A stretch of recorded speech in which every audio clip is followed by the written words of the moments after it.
Gente, aqui no Piauí, o painel da Secretaria Estadual de Saúde revela que 92.600 pessoas já foram curadas, recuperadas da Covid-19. Algumas delas, no entanto, apresentam sequelas da doença e muitas nem sabem identificar essas sequelas. Então, nós vamos ao vivo agora com a Gorete Santos. Ela traz para a gente quais são as sequelas mais comuns que a literatura mundial já apresenta depois de convivermos aí 7, 8 meses com essa doença, Gorete, e ela foi sendo descoberta aos poucos e as sequelas também estão sendo descobertas aos poucos, mas já há uma relação importante de sequelas que ficam no pós-Covid e algumas até que podem ser muito graves, Gorete.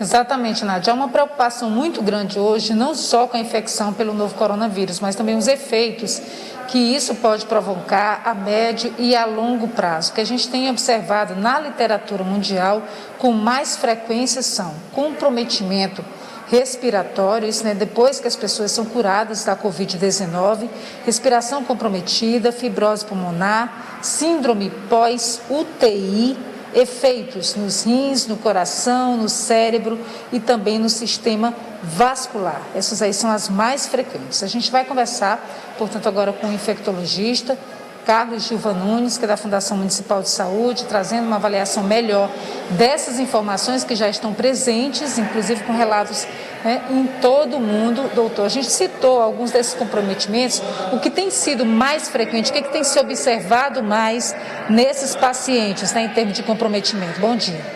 Bom dia.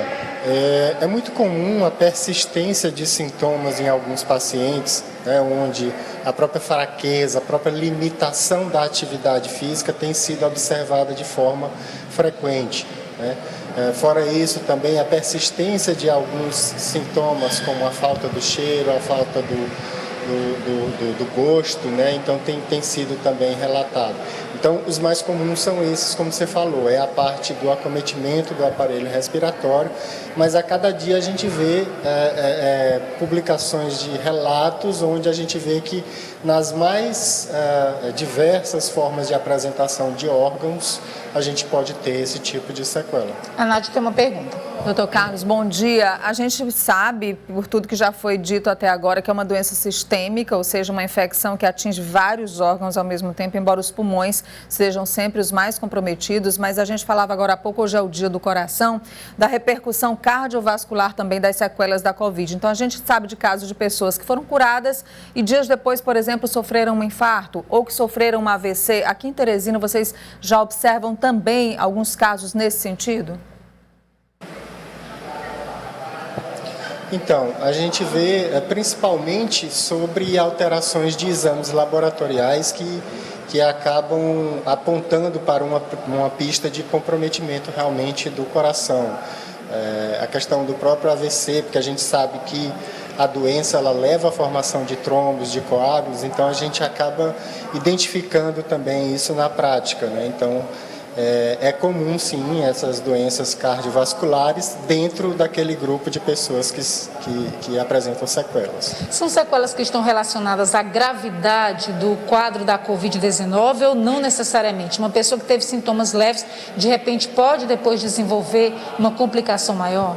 A gente observa algumas complicações em pessoas com doenças leves, mas a frequência é bem maior em pessoas que apresentam comprometimento, pessoas que passaram pelo ambiente de UTI, que precisou realmente de um longo período de internação. A Nádia tem mais uma pergunta. Em quanto tempo é possível observar a presença dessas sequelas, doutor Carlos? Já dá para dizer se, por exemplo, eu passei pelo período da infecção mais complicado, depois de 15 dias, de um mês, 2 meses, eu ainda posso ter a repercussão? Eu posso começar a sentir algum sintoma que possa estar relacionado à infecção do coronavírus? Então, existem 2 situações que é o sintoma que persiste, E essa persistência tem se observado em até meses após a infecção inicial, ela mantém esses sintomas. Agora, essa questão da sequela em si, a gente só vai poder identificar o dano realmente e a extensão e se realmente vai precisar desse acompanhamento contínuo com o tempo mesmo, Então, no caso, por exemplo, respiratório, a gente tem que avaliar a questão dessa persistência da funcionalidade pulmonar. Quero agradecer, então, ao infectologista Carlos Gilvan Nunes, da Fundação Municipal de Saúde, trazendo essas informações para a gente. Fico alerta, né, Nádia? Mesmo quem já se curou da Covid-19, portanto, não deve baixar a guarda, está sempre atento a algum sinal diferenciado. Nádia. Isso, Gorete, só para reforçar, e o nosso papel aqui é esse, né? Você que já teve a doença, você que possa vir a ter. Então, nós vamos colocar aqui mais uma vez quais são as principais sequelas que até agora a medicina aponta como possíveis sequelas da Covid-19 registradas e identificadas no pós-Covid. Respiração comprometida após a alta, porque vai ficar aquele comprometimento pulmonar, fibrose pulmonar também, que é como se fosse uma cicatriz no pulmão provocada aí pela destruição de alvéolos por causa da infecção da Covid. Nós temos a síndrome pós-UTI, especialmente para aqueles pacientes que ficam muitos dias internados na terapia intensiva, como enfraquecimento músculo-esquelético, dores, incapacidade de caminhar, alteração na memória e na função executiva, a síndrome do estresse pós-traumático, né, depois de tantos dias de internação na UTI, e quadros depressivos também que são verificados. Além disso, a repercussão também nos rins, no coração, no cérebro e no sistema vascular, para você ficar atento a tudo isso.